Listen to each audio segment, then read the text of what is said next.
ஒரு ஆள் இன்னொருத்தங்கிட்ட ஒரு கொடை கடன் வாங்கியிருந்தான், திருப்பி கொடுக்கல. கொடையை கொடுத்தவன் கேட்டான், என்கிட்ட கடன் வாங்கினிய கொடை, அதை கொஞ்சம் திருப்பி தர்றியான்னா. அது உனக்கு இப்போ அவசரமாக தேவைப்படுதா அப்படின்னு கேட்டான் இவன். எனக்கு தேவைப்படலை, அந்த கொடையை நான் யாருக்கிட்ட வாங்கியிருந்தேனோ அவனுக்கு இப்போ அது அவசரமாக தேவைப்படுது அப்படின்னானான் அந்த ஆள். அந்த ஆளுக்கு பேச தெரியாது, அவர்கிட்ட கொஞ்சம் எச்சரிக்கையாக நடந்துக்கோ அப்படின்னு சொல்கிறது உண்டு. அப்படின்னா என்ன அர்த்தம்? அவர் இன்னமும் குழந்தையாகவே இருக்கிறாரு, இன்னும் பேச்சு வரலன்னு அர்த்தம்? அப்படி இல்லை, அவருக்கு நாகரிகமாக பேச தெரியலன்னு அர்த்தம். பேசுறதுங்கிறது மனுஷனால் மட்டுமே முடியக்கூடிய ஒரு காரியம். அப்படி இருந்தும் அதோட பெருமையை அவன் இன்னமும் சரியாக புரிஞ்சிக்கலன்னு தான் சொல்லணும். அதனால தான் அவன் அளவுக்கு அதிகமாக வார்த்தைகளை கொட்டி போடுறான். அதுக்கப்புறம் அதையெல்லாம் திருப்பி அள்ள முடியாமல் கிடந்து கஷ்டப்படுறான். கொட்டின வார்த்தையை அள்ள முடியுமா? ஒருத்தரை இன்னைக்கு பார்த்து முட்டாள்னு திட்டி போடுறீங்க, நாளைக்கு மறுபடியும் அவர்கிட்ட போய் நேத்திக்கு உன்னை முட்டாள்னு சொல்லிவிட்டேன், அந்த வார்த்தையை திருப்பி கொடு, வாங்கிட்டு போயிடுறேன் அப்படின்னு நான் சொல்ல முடியும்? அவன் கோபக்காரனாக இருந்தால் நேத்திக்கு அதை வேறு விதமாக உங்களுக்கு திருப்பி கொடுத்துருப்பான். உலகத்தில் எவ்வளவோ ஜீவராசிகள் இருக்குது, அதுக்கெல்லாம் வாய் இருக்குது. அந்த வாயெல்லாம் எதுக்கு உபயோகம்? சாப்பிட்றதுக்காக. ஆனால் நமக்கு இருக்கிற வாய் சாப்பிட்றதுக்காக மட்டும் இல்லை, பேசுகிறதுக்காகவும் தான். பேச முடியலன்னா வாய் இருந்தால் கூட அது வாயில்லா ஜீவன் தான். ஒரு பையனை பார்த்து அது வாய் உள்ள புள்ள பொழைச்சிக்கும் அப்படின்னா மற்ற பையன்களுக்கெல்லாம் முகத்தில் வாயே இல்லைன்னு அர்த்தம்? அப்படி இல்லை, அந்த பையன் கொஞ்சம் கெட்டிக்காரத்தனமாக பேசுவான்னு அர்த்தம். அதனால் எப்படி பேசணும் அப்படிங்கிறத நாம் இதுக்கு 8 விதமான குறிப்புகளை நம்ம பெரியவங்க சொல்லியிருக்கிறாங்க. பேச்சுக்கு 8 அங்கங்கள் உண்டு அப்படின்னு அவங்க சொல்கிறாங்க. அதெல்லாம் என்னென்ன அப்படின்னா, உண்மை, நன்மை, அன்பு, நிதானம், இனிமை, ஆழம், சமயமறிதல், சபையறிதல். இந்த 8 தன்மையும் பேச்சில் இருக்கணுமா. இதையே கொஞ்சம் விவரமாக சில பேர் போர்டில் எழுதி வச்சுருப்பாங்க. அதாவது எழுத்துலையாவது அதெல்லாம் இருக்கட்டுமே அப்படின்னு நினச்சி நீங்கள் கூட சில இடங்களில் இதை பார்த்துருக்கலாம். அதாவது உண்மையே பேசுக, நன்மையே பேசுக, அன்பாக பேசுக, நிதானமாக பேசுக, இனிமையாக பேசுக, ஆழமுடையதாக பேசுக, சமயமறிந்து பேசுக, சபையறிந்து பேசுக, இப்படி எழுதி வச்சுருப்பாங்க. இந்த 8 அம்சமும் சரியாக பொருந்தி இருந்தால் தான் அது பேச்சு. மற்றதெல்லாம் பேச்சாகிடாது. பேச்சு ஒரு சிறந்த கலை. எல்லாத்தையும் விட பேசாமல் இருந்தும் பழகணும், அது ரொம்ப முக்கியம். உண்மையே பேசணும். சத்தியத்துக்கு மதிப்பு கொடுக்குறவங்கள தான் சரித்திரம் மதிக்கும். உண்மை பேசினா மட்டும் போதாது, அந்த உண்மையில் நன்மை கலந்துருக்கணும். கொலைகாரனுக்கு பயந்துக்கிட்டு ஒருத்தன் உங்கள் வீட்டுக்குள்ளே ஒளிஞ்சிருக்கிறான். அந்த முரட்டை ஆசாமி கையில் அறிவாளோடு அவன் இங்கே வந்தானான்னு உங்ககிட்ட கேட்குறான்னு வச்சுங்க. உண்மை தான் உயர்வு தரும் அப்படின்னு நினச்சிக்கிட்டு, ஆமாம் உள்ளே தான் இருக்கிறான், அடுப்பங்கரையில் குதிருக்கு பின்னாடி உட்காந்துருக்கிறான், போய் பிடிச்சிட்டு போங்க அப்படின்னு சொல்லுவீங்க? அது நன்மை இல்லாத உண்மை. அதனால் பிரயோஜனம் கிடையாது. அதே மாதிரி உங்கள் பேச்சில் அன்பு இருக்கணும், நிதானம் இருக்கணும், இனிமை இருக்கணும், சிந்தித்து பேசணும். சமயம் அறிந்து பேசுகிறதும் முக்கியம். அதை பற்றி நமக்கு வேறு யாரும் சொல்லிக் கொடுக்க வேண்டியதில்லை. எந்த நேரத்தில் யாருக்கிட்ட எப்படி பேசினா காரியம் நடக்கும் அப்படிங்கிறது நமக்கு நல்லா தெரியும். அது கைவந்த கலை. அவையறிந்து பேசுகிற திறமை பேச்சாளர்களுக்கு ரொம்ப அவசியம். அது இல்லைன்னா நிலைமை பரிதாபமாயிடும். ஒரு பேச்சாளர் ரொம்ப மும்முரமாக பேசிக்கிட்டே இருந்தாராம். ரொம்ப நேரம் நிறுத்தவே இல்லை, பேசிக்கிட்டே இருக்கிறார். சபையில் இருந்தவங்கெல்லாம் ஒவ்வொருத்தராக எழுந்திரிச்சு போய்கிட்டே இருக்கிறாங்க. கடைசியில் 2 பேர் தான் அக்கறையாக பேசுகிறவரை கவனிச்சிட்டு உட்காந்துருந்தாங்களாம். மேடையில் பேசிக்கிட்டு இருந்தவர் அவங்கள பார்த்து சொன்னாராம், எனக்கு கூட்டம் முக்கியம் இல்லை, எவ்வளவு பேர் என் பேச்சை கேட்குறாங்க அப்படிங்கிறது முக்கியம் இல்லை. நீங்கள் 2 பேராவது ஊக்கமாக என்னை கவனிச்சிக்கிட்டு உட்காந்துருக்குறீங்க, அது போதும். உங்களுக்காகவே நான் பேசிக்கிட்டு இருக்கிறேன் அப்படின்னார். இதை கேட்டதும் உட்காந்துருந்த 2 பேரில் ஒருத்தர் எழுந்திரிச்சு, அப்படி இல்லைங்க, நாங்கள் 2 பேரும் நீங்கள் பேசி முடித்த உடனே தொடர்ந்து பேச வேண்டிய ஆளுங்க, அதுக்காக தான் காத்துக்கிட்டு இருக்கிறோம், சீக்கிரம் முடிங்க அப்படின்னாங்களாம். ஒரு ஊரில் ஒரு புகழ்பெற்ற பத்திரிகையாளர் இருந்தார். அவர் ஒரு நாள் திடீர்னு இறந்து போயிட்டார். அதுக்கப்புறம் நேராக சொர்க்கத்துக்கு போனார். சொர்க்கத்தின் வாசலில் நின்றுக்கிட்டு இருந்த ஒருத்தர் அவரை தடுத்தார். இதை பாரு, ஏற்கனவே இங்கே 12 பத்திரிகையாளர்கள் இருக்கிறாங்க, அவங்களுக்கு இங்கே வேலை இல்லை. அதுக்கு என்ன காரணம்னா, சொர்க்கத்தில் திடுக்கிடும் செய்திகள்லாம் ஒன்றும் கிடையாது, அப்படி என்ன இருக்க போகுது இங்கே எல்லாம் அது ஒழுங்காக நடந்துக்கிட்டு இருக்கோம். எல்லாம் ஒழுங்காக நடந்தால் பத்திரிகைகளுக்கு சுவாரஸ்யமான கொலை கொள்ளை தீ வைப்பு இது மாதிரி எதுவும் இங்கே இல்லை. ஏற்கனவே இங்கே இருக்கிறவங்க எல்லாரும் மரத்தடியில் உட்காந்துக்கிட்டு தியானம் பண்ணிகிட்டு இருக்கிறாங்க. அந்த ஒரே செய்தி தான் தினமும் இங்கே வந்துக்கிட்டு இருக்குது. அதை படிக்கிறதுக்கே இங்கே ஆள் கிடையாது. அதனால் நான் என்ன சொல்கிறேன்னா, நீ பேசாமல் நரகத்துக்கே போயிடு. அங்கே எவ்வளவோ நிகழ்ச்சிகள் நடந்துக்கிட்டு இருக்கு. அங்கே தான் அதிகமான பத்திரிகையாளர்கள் தேவைப்படுறாங்க. அங்கே உனக்கு நிறைய வேலை இருக்கும். அதை செய்கிறதில்ல நீயும் மகிழ்ச்சியாக இருக்கலாம் அப்படின்னு சொன்னாராம். அங்கே அந்த சொர்க்கத்தின் வாசலில் நின்றுக்கிட்டு இருந்தவர். இந்த பத்திரிகையாளர் அங்கேயே நின்று கொஞ்சம் யோசனை பண்ணார். இவருக்கு சொர்க்கத்திலே இருக்கணும்னு தான் ஆசை. அதனால் மெதுவாக அவர்கிட்ட பேசினாராம். ஐயா, என்னை ஒரு 24 மணி நேரம் இங்கே உள்ளே இருக்கிறதுக்கு அனுமதி கொடுங்க. இங்கே இருக்கிற பல பத்திரிகையாளர்களை எனக்கு தெரியும். அவங்களில் சில பேரை சமாதானப்படுத்தி மெதுவாக பேசி நரகத்துக்கு அனுப்பி வச்சுட்றேன். நான் இங்கே இருந்துக்கிறேன். உங்கள் கணக்குப்படி 12 பேருக்கு மேலே இங்கே தாண்டாது, அப்படி பார்த்துக்கிறேன் அப்படின்னாராம். அவரும் யோசனை பண்ணி பார்த்துட்டு, சரி அப்படியே உனக்கு அனுமதி கொடுக்குறேன். ஆனால் ஒரு விஷயம், 24 மணி நேரம் தான் அனுமதி, அதுக்குள்ளே எல்லாம் நடக்கணும் அப்படின்ட்டுருக்கார். சரின்னு சொல்லிவிட்டு இந்த பத்திரிகையாளர் உள்ளே போனார். யோசனை பண்ணார். திட்டம் போட்டு ஒரு பொருளையை கிளப்பி விட்டார். சக பத்திரிகையாளர்களெல்லாம் கூப்பிட்டு சொன்னாராம், இதை பாருங்கள், நரகத்தில் ஒரு பெரிய தினசரி பேப்பரை கொண்டுகிட்டு வர்றதுக்காக திட்டம் போட்டுக்கிட்டு இருக்காங்க. அதுக்கு பல அதிகாரிகள் தேவைப்படுறாங்க. நிறைய சம்பளம் கிடைக்கும். யார் யாரெல்லாம் நரகத்துக்கு போக ஆசைப்படுறாங்களோ அவங்கெல்லாம் போகலாம் அப்படின்னு ஒரு பொருளையை கிளப்பி விட்டார். 24 மணி நேரம் கழித்து வாசல் பக்கம் போனார். அங்கே இருந்தவர்கிட்ட எத்தனை பேர் வெளியேறினாங்கன்னு விசாரித்தாராம். அப்போ அவர் இவரை, நீ வெளியே போகக்கூடாது, முதல்ல உள்ளே தான் இருக்கணும் அப்படின்னு தடுத்தாராம். அப்புறம் சொன்னாராம், நீ சொன்ன செய்தியை கேட்டதும் இங்கே இருந்த எல்லா பத்திரிகையாளர்களுமே நரகத்துக்கு போயிட்டாங்கப்பா, உள்ளே யாருமே இல்லை, அதனால் நீ உள்ளே இருக்கலாம் அப்படின்னாராம். இதை கேட்டதும் இந்த பத்திரிகையாளரே குழம்பி போயிட்டார். ஒருவேளை உண்மையிலேயே நரகத்தில் புதுசாக பத்திரிகை ஏதாவது ஆரம்பிக்க போகிறாங்களோ அப்படின்னு அவரே நினைக்க ஆரம்பிச்சிட்டாராம். அப்புறம் சொன்னாராம், ஐயா என்னை விட்டுருங்க, நான் நரகத்துக்கே போயிடுறேன், அங்கே ஏதோ விசேஷம் இருக்கணும் அப்படின்னாராம்.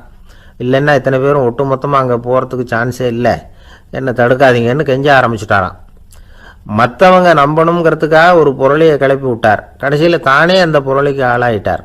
அதாவது பிறரை ஏமாற்றிய அவரது மனம் கடைசியில் அவரையே ஏமாற்ற ஆரம்பிச்சுட்டு பாருங்க. நீங்கள் இப்படி அடுத்தவங்களை ஏமாத்துறதுக்கு உங்கள் மனசை பழக்கப்படுத்துறீங்க, ஆனால் கடைசியில் அதனால் நீங்களே ஏமாற்றப்படுகிறீர்கள் அப்படிங்கிறது பெரியவர்களுடைய புத்திமதி.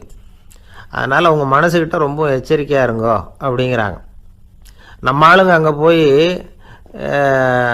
என்ன சொல்லுவாங்கன்னா, இதை பாரு அங்கே போகாத இங்கே போகாதேன்னு பயமுறுத்துறது உண்டு. சில பேர் அங்கே பேய் இருக்குது, பிசாசு இருக்குது அப்படின்னு பொருளையை கிளப்பி விடுறது உண்டு. இருட்டு நேரம் காட்டு வழியாக ஒருத்தன் போய்கிட்டு இருக்கிறான். அங்கே பேய் பிசாசு நடமாட்டம் இருக்கிறதாக வதந்தி. இவன் பயந்துக்கிட்டே வேகமாக போகிறான். காடு முடிஞ்சு மெயின் ரோட்டுக்கு வந்து சேர்ந்தான். அப்பாடா, ஒரு பஸ்ஸு நின்றுக்கிட்டு இருக்கு தனியாக. இருட்டில் லேசாக தெரிஞ்சுது. ஓடி போய் ஏறி உள்ளே உட்காந்துக்கிட்டான். பயந்துக்கிட்டே போனவன் அப்புறம் தான் தெரியுது உள்ளே யாருமே இல்லை, டிரைவரும் இல்லை, கண்டக்டரும் இல்லை, வேறு யாரும் இல்லை. இவனுக்கு பேய் பயம் அதிகமாக போட்டுது. ஏன்னா நடு ராத்திரி. இந்த நேரம் பார்த்து அந்த பஸ்ஸு தானே நகர ஆரம்பிச்சுதான். இவனுக்கு இன்னும் பயம் அதிகமாக போட்டுது. ஏன்னா டிரைவர் சீட்டு காலியாக இருக்குது, பஸ்ஸு நகருது. இவன் உடம்பு பூரா நடுங்க ஆரம்பிச்சுட்டுது. வீல்னு கத்தலாமான்னு பார்த்தான். அந்த நேரம் பார்த்து அவன் தோளில் ஒரு கை விழுந்துதான். திடுக்கிட்டு திரும்பி பார்த்துருக்குறான். அங்கே டிரைவர் நிற்கிறார். அவர் சொன்னாராம், ஏன்பா ஏற்கனவே பஸ்ஸு பிரேக் டவுன், நாங்கள்லாம் பின்னாடி இறங்கி நின்று தள்ளிகிட்டு இருக்கிறோம், நீ மட்டும் ஜாலியாக ஏறி உக்காந்துக்கிட்டியா, இறங்கி வந்து தள்ளப்பா அப்படின்னாராம். இருட்டை கண்டா பயம் உண்டாவதே அது ஏன்? இப்படி ஒரு கேள்வியை ஒரு பெரியவர்கிட்ட கேட்டாங்க. அதுக்கு அவர் பதில் சொல்றார், மனிதனுடைய ஆதிகால வாழ்க்கையில் தொற்றிக்கொண்ட பயம் இது வேரூன்றி இருக்குது, இன்னமும் போகலை. 50,000 வருஷங்களுக்கு முன்னாடி மனுஷன் குகைகளில் வாழ்ந்தான். பகலில் பயம் இருக்காது, ராத்திரியில் மிருகங்கள் தாக்கும் கொல்லும், நிம்மதியாக தூங்க கூட முடியாது. அதனால் இந்த மனுஷனுக்கு இரவுன்னா மரணம் பயம் அப்படின்னு பழகி போச்சு. மனிதர்களுடைய எல்லா மனசையும் சேர்த்து மொத்தமாக ஒரு மனசு உண்டு. மனிதர்களுடைய நினைவு இந்த மொத்த மனசுல பதிஞ்சிருக்கு, பரவுது. இந்த மொத்த மனசுல இருட்டு பற்றிய பயம் பதிந்து நீடிக்குது அப்படிங்கிறார் அவர். இந்த காலத்துல இரவை பகலாக்கிறதுக்கு எவ்வளவோ விளக்குகள்லாம் வந்தாச்சு. ராத்திரியிலேயும் மிருகங்கள் தாக்குங்கிற நிலைமை இல்லை. பாதுகாப்பான வீடுகள் விலங்குகளும் விலகி போயிட்டு, விலங்குகள்லாம் விலகி போயிட்டு, வீடுகளும் பாதுகாப்பா இருக்குது. சரி, இருந்தாலும் அந்த பழங்கால பயம் இருட்டு பயம் இன்னமும் மனுஷனை விட்டு போகல. இன்னொரு விஷயம் என்னன்னா, இருட்டிலேருந்து வெளிச்சத்துக்கு வராத மனிதர்கள் இன்னைக்கு அதிகம். ஒரு ஆள் ஆற்றுக்கு மீன் பிடிக்கிறதுக்காக போனான். இன்னும் விடியல. அதுக்குள்ளே வலையை எடுத்துகிட்டு கிளம்பி போயிட்டான். வெளிச்சம் வர்றதுக்கு முன்னாடியே போய் சேர்ந்துட்டான். விடிகிற வரைக்கும் என்ன பண்ணுறது, சும்மா கரையிலேயே உட்காந்து காலை ஆட்டிக்கிட்டு இருக்கிறான். காலில் ஏதோ ஒரு சின்ன மூட்டை தட்டுப்பட்டுது. இருட்டில் அது என்னன்னு சரியாக தெரியல. மூட்டைக்குள்ளே சின்ன சின்ன கல்லாக நிறைஞ்சி இருக்குது. சும்மா பொழுது போகணுமேங்கிறதுக்காக இவன் அந்த மூட்டைக்குள்ளே இருந்து ஒவ்வொரு கல்லாக எடுத்து ஆற்றுல வீசிக்கிட்டு இருக்கிறான். விடிகிற வரைக்கும் வேறு வேலை இல்லைங்கிறதுனால எப்படி செஞ்சுக்கிட்டே உட்காந்துருக்கிறான். கிழக்க மெதுவாக வெளிச்சம் தெரிய ஆரம்பிச்சது. பொழுது விடியறதுக்கான அறிகுறி. இதுக்குள்ளே அந்த மூட்டையில் இருந்த எல்லா கல்லையும் எடுத்து வீசி எறிஞ்சுட்டான். கடைசியாக ஒரே ஒரு கல் மட்டும்தான் கையில் பாக்கி இருந்தது. வெளிச்சம் வந்ததும் அந்த கல்லை பார்த்தான். அப்படியே திகைச்சு போயிட்டான். அடடா, இது வரைக்கும் தெரியாமல் தப்பு பண்ணிட்டோமே அப்படின்னு நினச்சான். ஏன் தெரியுமா, அவன் கையில் இருந்தது வெறும் கல் இல்லை, விலை வசந்த ரத்தன கல். அது இருட்டில் என்னென்னு புரியாததுனால மூட்டையில் இருந்த எல்லா ரத்தன கல்லையும் ஆற்றுல வீசி எறிஞ்சிருக்கிறான். இப்போ அவனுக்கு அழுகையே வந்துடும் போல இருந்தது. வாழ்க்கையை வசதி ஆக்கிக்கிறதுக்கான வாய்ப்பு அவனுக்கு இருந்தது. இருந்தாலும் இருட்டில் அதை இழந்துட்டான். அந்த வகையில் அவனுக்கு கொஞ்சம் அதிர்ஷ்டம் இருந்திருக்குது. அதாவது ஏதோ ஒரு வகையில் இருந்திருக்குது. அதனால தான் அந்த கடைசி கல்லை எரியறதுக்குள்ளே வெளிச்சம் வந்துட்டுது. பல பேருக்கு அந்த அளவு கூட அதிர்ஷ்டம் வர்றதில்லை. எல்லாத்தையும் வீசினதுக்கு அப்புறம் தான் வெளிச்சம் வரும். என்னென்னு விவரம் தெரியாமலே எழுந்திரிச்சு வந்துடுவாங்க. வாழ்க்கைங்கிறது ஒரு பெரிய புதையல். அதை புரிஞ்சிக்காம மனுஷன் அதை வீசி எரிஞ்சுக்கிட்டு இருக்கான் அப்படிங்கிறது தான் பெரியவங்க கருத்து. சில பேருக்கு புரிஞ்சுக்கிற நேரம் வரும், அதுக்குள்ளே வாழ்நாள்லாம் ஓடி போயிருக்கும். அதுக்கப்புறம் என்ன பண்ணுறது? நம்மால் ஒருத்தன் கையில் ஒரு சின்ன பையோடு வந்துக்கிட்டு இருந்தான். பை உள்ள ஏகப்பட்ட நகைகள், ரத்தன கல் எல்லாம் இருக்குது. வந்துக்கிட்டு இருந்தவன் திடீர்னு அந்த பையை அப்படியே ஒரு குளத்தில் வீசி எறிஞ்சுட்டான். மகான்கள் தான் இப்படி பற்று இல்லாமல் இருப்பாங்க. என்னங்க இது, விலை மதிப்புள்ள அந்த பையை இப்படி குளத்தில் வீசி எறிஞ்சுட்டீங்களே, இதுக்கு என்ன அர்த்தம் அப்படின்னு கேட்டார் அவன் கூட வந்தவர். அவன் மெதுவா இவர் காதோட காதாக சொல்கிறான். ஒரு போலீஸ்காரர் பின்னாடி வந்துக்கிட்டு இருக்கிறார், அவர் போனதுக்கு அப்புறம் இதை எடுத்துக்குவேன் அப்படிங்கிறான்.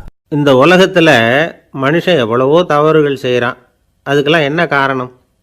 அதை பற்றின ஆராய்ச்சி தான் இன்னைக்கு. இதுக்கு ஆராய்ச்சி என்னத்துக்கு, அது தெரிஞ்ச விஷயம் தானே அப்படின்னு நீங்கள் நினைக்கலாம். ஆனால் அப்படி அலட்சியமாக இந்த விஷயத்தை விட்டுறக்கூடாது.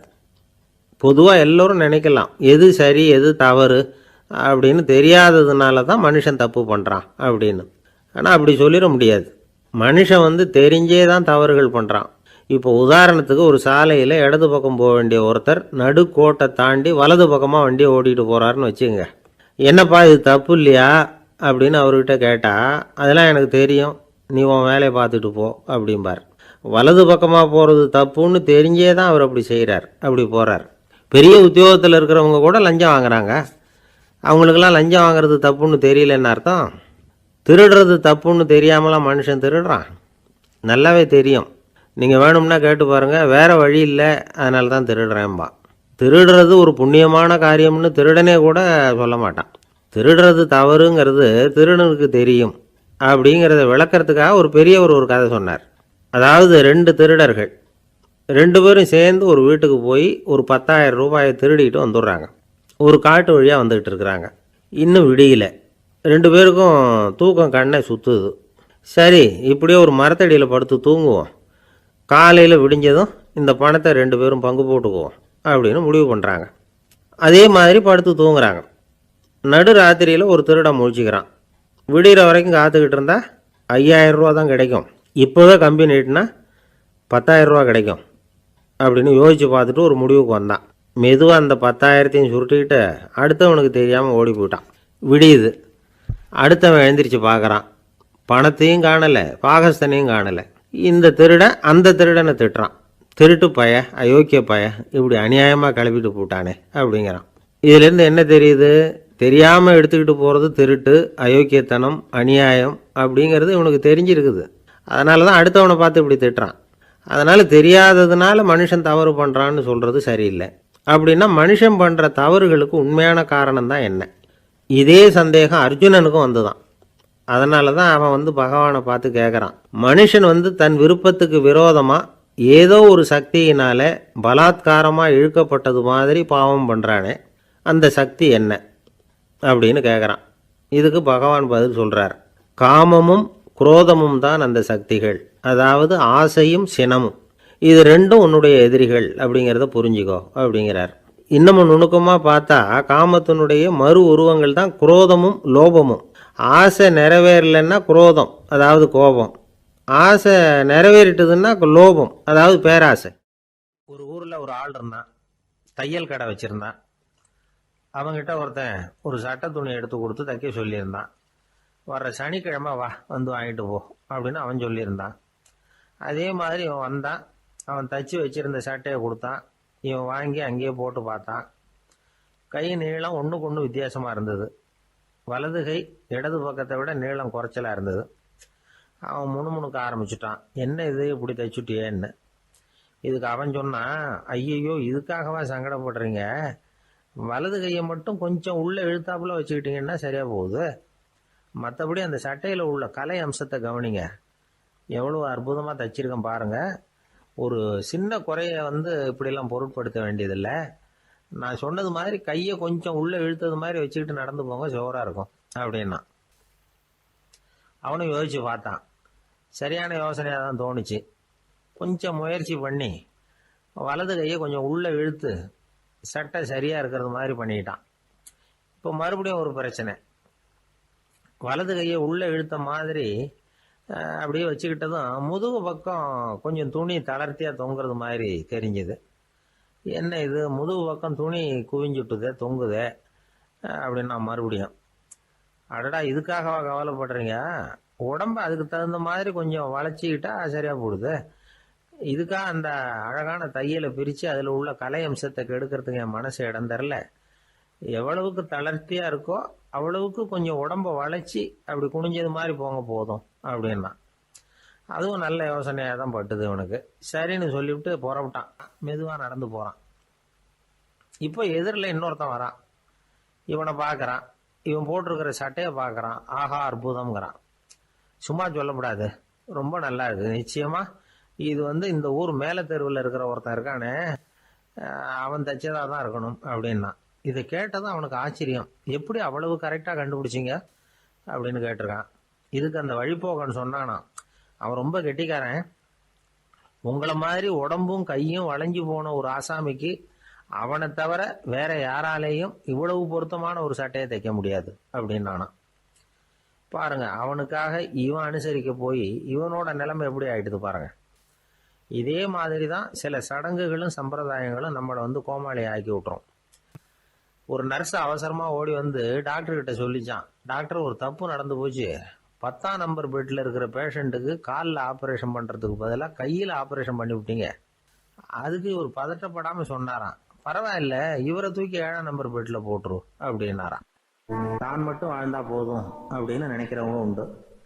தானும் வாழணும், அடுத்தவங்களும் வாழணும் அப்படின்னு நினைக்கிறவங்களும் உண்டு. முதல்ல சொன்ன வகையை சேர்ந்த மனிதர்கள் எப்படி தெரியுமா, எப்படியாவது தான் மட்டும் வாழ்ந்தால் போதுங்கிற நினைப்பு தான் எப்பவும் அவங்களுக்கு இருக்கும்.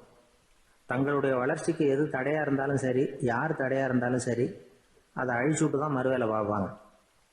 அவங்கெல்லாம் பாவ காரியங்களுக்கு தயங்குறதே இல்லை. அப்படிப்பட்ட வாழ்க்கை அவங்களுக்கே இடைஞ்சல அமைஞ்சு விடுறது உண்டு. அதை விளக்கறதுக்கு ஒரு கதையும் உண்டு. ஒரு ஊர்ல அப்படிப்பட்ட ஆள் ஒருத்தன் இருந்திருக்கான். நிறைய பாவங்களை செஞ்சவன். அதன் காரணமா நரகப்படுகொழியில விழுந்துட்டான். நரகப்படுகொழிங்கிறது ஒரு பெரிய கிணறு மாதிரி. ஏற்கனவே பாவம் செஞ்சவங்க நிறைய பேர் அதில் விழுந்து கிடக்குறாங்க. உள்ள ஏகப்பட்ட சத்தம், எல்லாம் அந்த பாவாத்மாக்கள் போடுற சத்தம். இப்போ விழுந்தானே இவனும் சத்தம் போட்டான். இவன் போடுற சத்தம் கொஞ்சம் அதிகமாக கேட்டுது. இந்த கிணத்துக்கு பக்கத்தில் புத்தர் உட்காந்துருக்கிறார். அவர் காதில் இவன் போடுற சத்தம் விழுந்தது. உடனே அந்த கிணத்தடிக்கு போனார். குனிஞ்சு பார்த்தார். சாமி என்னை காப்பாற்றுங்க அப்படின்னு கத்தனான் இவன். புத்தர் அவனை கொஞ்சம் கவனித்து பார்த்தார். மனித சமுதாயத்துக்கு அவன் என்னென்ன கெடுதல் பண்ணியிருக்கிறாங்கிற விவரமெல்லாம் அவர் மனக்கண்ணில் தெரிஞ்சது. அவருக்கு எல்லாம் புரிஞ்சு போச்சு. இருந்தாலும் அவனை காப்பாற்றுறதுக்கு ஏதாவது வழி உண்டா அப்படின்னு யோசித்தார். அவன் தன்னுடைய வாழ்நாளில் ஏதாவது நல்லது செஞ்சிருக்கானா அப்படின்னு பார்த்தார். ஒரே ஒரு சமயம் அவன் தன்னுடைய காலடியில் மிதிபட இருந்த சிலந்தியை மிதிக்காமல் தாண்டி போயிருக்கிறான். இந்த ஒரு காரியத்துக்காக அவனை கரையேற்ற முடியுமா அப்படின்னு நினைச்சார். அவ்வளவுதான். உடனே அவர் கையில் ஒரு சிலந்தி உட்காந்துதான். அதுகிட்ட இருந்து நூல் இழை வெளிவர ஆரம்பிச்சது. அந்த நூல் இழை கிணற்று ஆழம் வரைக்கும் அப்படியே நீண்டுகிட்டே போச்சான். புத்தர் பார்த்தார். இந்த நூலை பிடிச்சிக்கிட்டு மேலே ஏறி வா அப்படின்னார். என்னங்க சொல்றீங்க, இந்த சிலந்தி நூல் என்ன தாங்குமான்னு கத்தினான். எல்லாம் தாங்கும், அதை பிடிச்சிக்கிட்டு ஏறி வா அப்படின்னார். சந்தேகத்தோடவே அவன் அந்த நூல் இழைய பிடிச்சி இழுத்து பார்த்தான். ரொம்ப வலுவாக இருந்தது. அவனுக்கு ஆச்சரியம். அதை பிடிச்சிக்கிட்டே மெதுவாக மேலே ஏறி வர ஆரம்பிச்சிட்டான். பாதி தூரம் ஏறி வந்திருப்பான். அப்போ அவன் காலுக்கு கீழே ஏதோ சத்தம். என்னன்னு குனிஞ்சு பார்க்கறான். கீழே கிடந்தவங்க சில பேரும் அந்த நூலை பிடிச்சி மேலே வந்துக்கிட்டு இருக்கிறாங்க. இவனுக்கு கோபம் வந்துட்டுது. தன்னுடைய இடுப்பில் வச்சிருந்த கத்தியை எடுத்து தன்னுடைய காலுக்கு கீழே நூல் இழையை அப்படியே வெட்டி விட்டுட்டான். இனிமேல் நாம் மட்டும்தான் மேலே ஏறி வந்துடணும் அப்படின்னு நினச்சிக்கிட்டான். ஆனால் நடந்தது என்ன தெரியுமா? மொத்த நூல் இழையும் அப்படியே அருந்து கீழே விழுந்துட்டுது. அவனும் பொத்துன்னு கீழே விழுந்துட்டான். மறுபடியும் கத்த ஆரம்பிச்சிட்டான். ஏற்கனவே அவன் செஞ்சிருந்த ஒரு சிறு கருணை அந்த நூல் இழைக்கு உறுதியை கொடுத்தது. இப்போ அவன் செஞ்ச பாவம் அந்த நூல் இழையை வலுவிழக்க செஞ்சுட்டுது.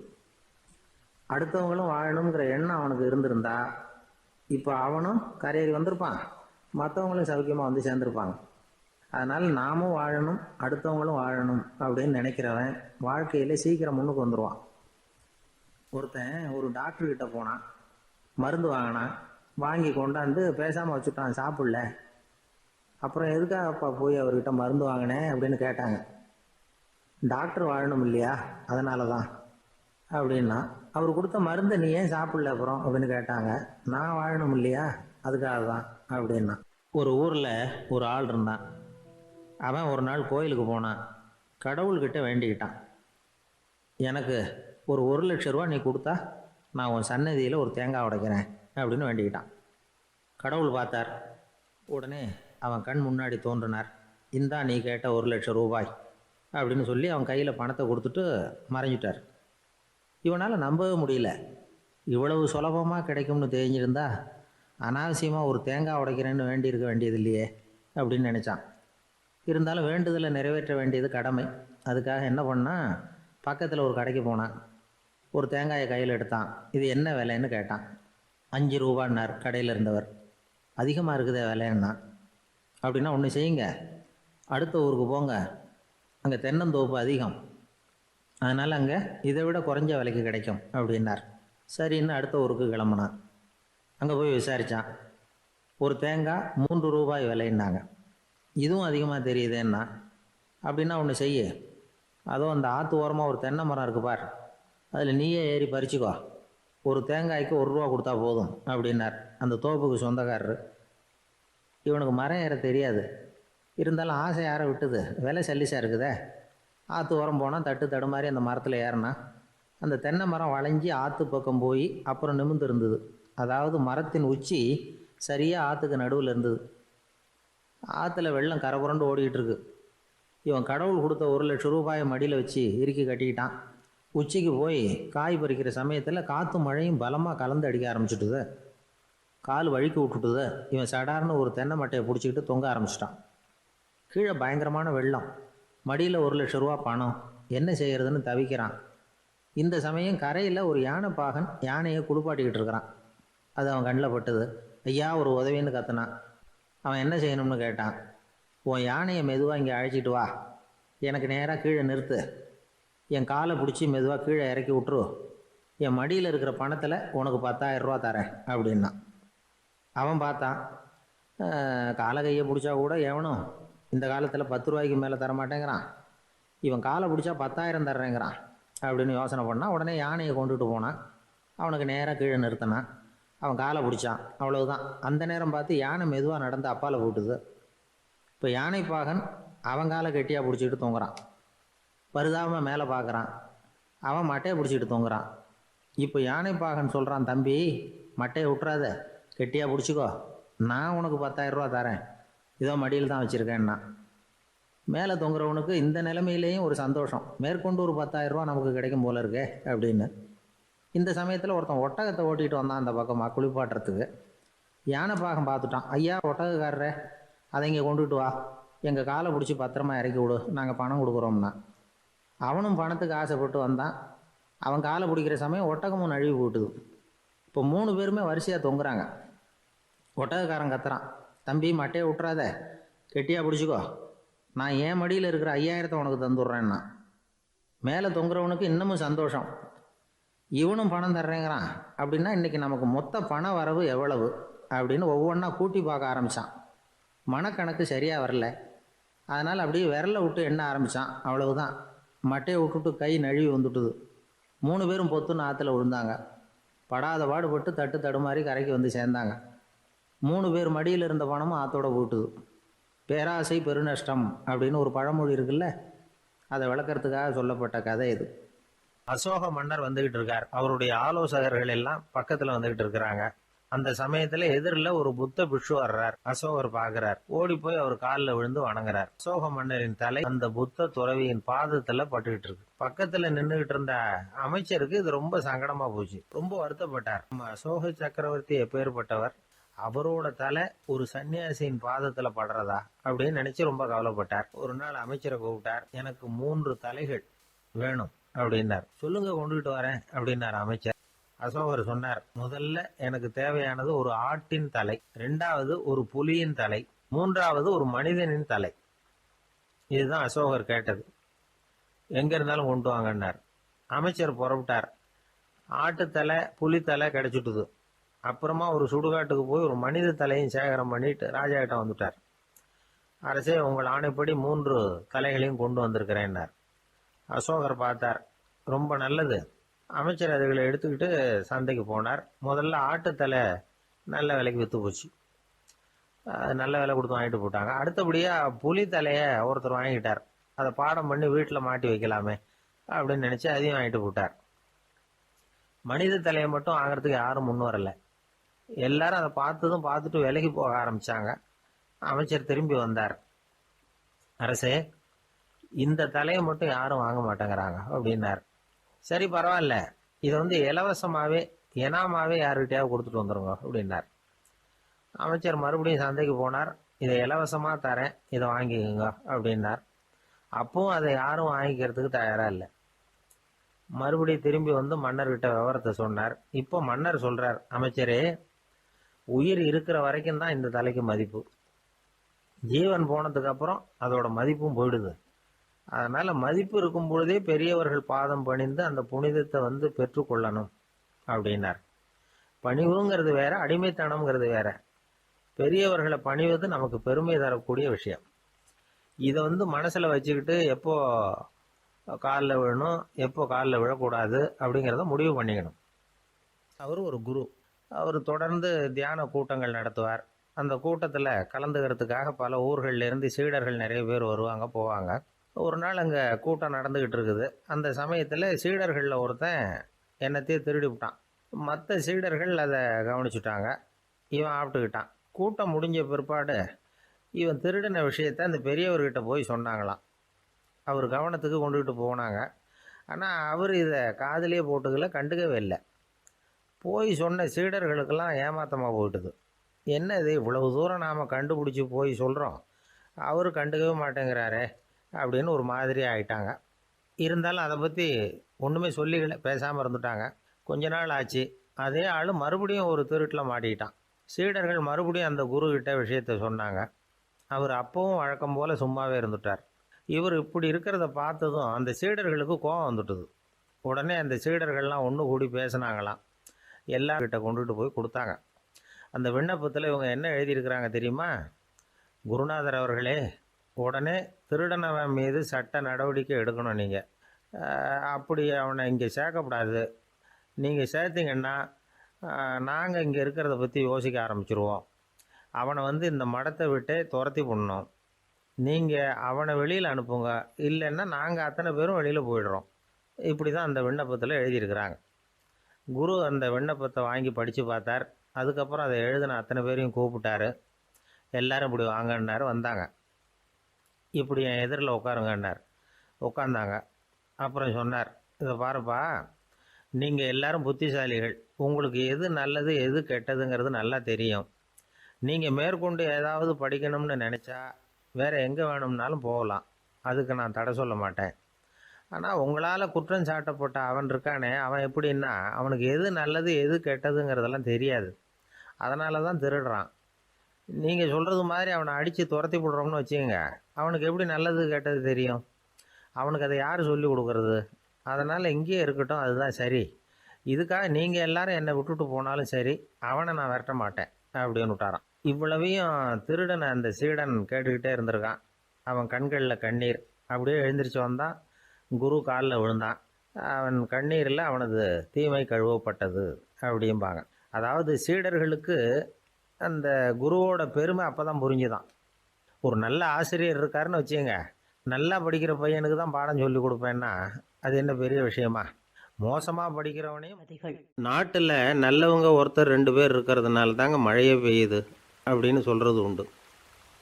நல்லார் ஒருவர் உளரேல் அவர் பொருட்டு எல்லாருக்கும் பெய்யும் மழை. சில சமயம் ரொம்ப பேர் திடீர்னு நல்லவங்களா ஆகிடுவாங்க போல இருக்குது. அதனால தான் விடாமல் பேய் மழையாக கொட்டி தீர்த்துடுது. எல்லாரும் நல்லவங்களாகிட்டா உலகமே தாங்காது போல இருக்க. அப்பப்போ ஒருத்தர் 2 பேர் நல்லவங்களாகணும். அப்போ தான் சீராக மழை பெய்யும். மாதத்துக்கு 3 பேர் நல்லவங்களானா மாதம் மும்மாரி பொழியும். இதெல்லாம் வேடிக்கை பேச்சு. இப்போ இதெல்லாம் ஒரு பக்கம் இருக்கட்டும். இப்போ விஷயத்துக்கு வருவோம். ஒரு கும்பலில் நல்லவன் யார் அப்படிங்கிறத எப்படி கண்டுபிடிக்கிறது? இதுக்கு ஒரு வேடிக்கை கதை உண்டு. என்னுடைய நண்பர் ஒருத்தருக்கு அவங்க பாட்டியம்மா சொன்ன கதையும் அது. அது என்ன கதைன்னா, ஒரு ஊரில் ஒரு சமயம் பலமான மழை பெய்ய ஆரம்பிச்சுட்டு தான். இடி மின்னல் ரொம்ப கடுமையாக இருந்திருக்குது. ஆரம்பித்த மழை வர வர கடுமையாக ஆகிட்டு இருக்குதே தவிர நிற்கிற பாடாக தெரியல. ஊர் ஜனங்கள்லாம் பார்த்தாங்க. இதுக்கு மேலேயும் வீட்டு உள்ளே இருந்தால் ஆபத்துங்கிறத புரிஞ்சுக்கிட்டாங்க. ஏன்னா வீடெல்லாம் இடிஞ்சு விழுந்துருமோங்கிற பயம். உடனே எல்லாரும் புறப்பட்டு ஊருக்கு பொதுவாக இருந்த ஒரு மண்டபத்தில் போய் தங்கிக்கிட்டாங்க. மின்னல் கடுமையாக இருந்தது. இடி எந்த நேரத்துலையும் விழலாம்ங்கிற நிலைமை. எப்போ விழலாம்னு பார்த்துக்கிட்டு இருக்குது. அந்த மண்டபத்தில் இருந்த ஜனங்கள் மனசுக்குள்ளே ஒரு பயம். நம்ம கூட்டத்தில் யாராவது ஒரு கெட்டவன் பாவம் பண்ணவன் இருந்தால் கூட இடி வந்து இந்த மண்டபத்தில் விழுந்துரும். அது எல்லாருக்கும் ஆபத்து அப்படின்னு நினச்சாங்க. சரி, இதுக்கு என்ன பண்ணலாம் அப்படின்னு யோசனை பண்ணாங்க. அந்த கூட்டத்தில் ஒரு பெரியவர் இருந்தார். அவர் ஒரு யோசனை சொன்னார். இதை பாருங்கள், அதுக்கு ஒரு வழி இருக்குது. அதோ எதிர்த்தாப்பில் கொஞ்சம் தூரத்தில் ஒரு உயரமாக மரம் ஒன்று இருக்குது பாருங்கள். பொதுவாக இடி வந்து சுலபமாக விழறது அது மாதிரி உயரமான மரத்தில் தான். நம்ம கூட்டத்தில் இருக்கிறவங்க எல்லாரும் ஒவ்வொருத்தராக போய் அந்த மரத்தை தொட்டு விட்டு திரும்பி வந்துடணும். நம்மளில் பாவம் பண்ணவன் யாரோ அவன் அந்த மரத்தை தொடுற சமயத்தில் இடி விழுந்துடும். அவன் மட்டும் போயிடுவான். மண்டபத்தில் இருக்கிற நாமெல்லாம் பொழைச்சிக்கலாம் அப்படின்னு ஐடியா கொடுத்தார் அந்த பெரியவர். இது நல்ல யோசனையாக பட்டது. எல்லோரும் ஒத்துக்கிட்டாங்க. ஒவ்வொருத்தராக போய் அந்த மரத்தை தொட்டு விட்டு திரும்பி வந்தாங்க. இடி எதுவும் விழலை. இன்னமும் பாவம் பண்ண ஆசாமி அதை போய் தொடலை போல இருக்குது அப்படின்னு நினச்சிக்கிட்டாங்க. ஒவ்வொருத்தராக போகிறாங்க. எல்லோரும் போய் தொட்டுவிட்டு வந்தாச்சு. இன்னும் ஒரே ஒரு ஆசாமி தான் பாக்கி. கடைசியாக இருந்த அந்த ஆள் பயந்துட்டான். இது வரைக்கும் இடி விழலைன்னா இப்போ என்ன அர்த்தம்? இப்போ நாம் தான் பாக்கி, நாம் தான் தப்பு பண்ண ஆள் போல் இருக்குது அப்படின்னு நினச்சிட்டான். அதனால் துணிச்சலாக போய் தொடுறதுக்கு பயந்தான். தயங்கிக்கிட்டே இருந்தான். இருந்தாலும் மற்றவங்கள்லாம் சும்மா இருப்பாங்களா? கட்டாயப்படுத்தி கழுத்தை பிடிச்சி தள்ளாத குறையா அவனை தள்ளி விட்டாங்க. போய் தொட்டுட்டு வாடான்னு. அவன் நடுங்கிக்கிட்டே போய் அந்த மரத்தை தொட்டான். அதே வினாடி ஒரு பயங்கரமான மின்னல் இடி விழுந்துட்டுது.